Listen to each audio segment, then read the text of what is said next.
Part को एक stage पर प्रेजेंट किया था। ठीक है वो कल्चरल फेस्ट था, पर मुझे मैं एक नॉर्मल स्टूडेंट हूँ, मैंने पहले भी डांस किया था। मुझे नहीं लगा था कि अगर मैं एक बॉलीवुड सॉन्ग पे डांस कर लूंगी तो उसका इतना बन जाएगा कि मेरे संस्कार भंग कर दिए।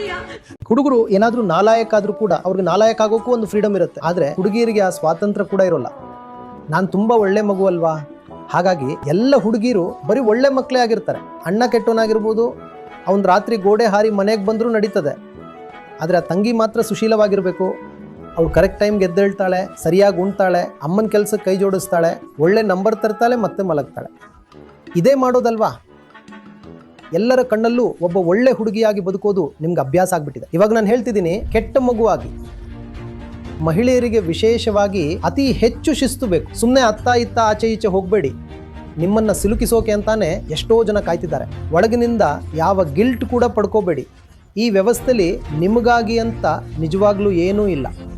ಹೌದು, ಭಾರತೀಯ ದರ್ಶನದಲ್ಲಿ ನಿಮಗಾಗಿ ಎಷ್ಟೋ ವಿಷಯಗಳಿವೆ, ಭಗವದ್ಗೀತೆಯಲ್ಲಿ ನಿಮಗಾಗಿ ತುಂಬಾ ಇದೆ, ಉಪನಿಷತ್ತುಗಳಲ್ಲಿ ನಿಮಗಾಗಿ ಎಷ್ಟೋ ಜ್ಞಾನ ಇದೆ. ಆದರೆ ಇವತ್ತಿನ ಈ ಕಲ್ಚರ್ ಇದೆಯಲ್ಲ, ಇದರಲ್ಲಿ ನಿಮಗಾಗಿ ಏನೂ ಇಲ್ಲ.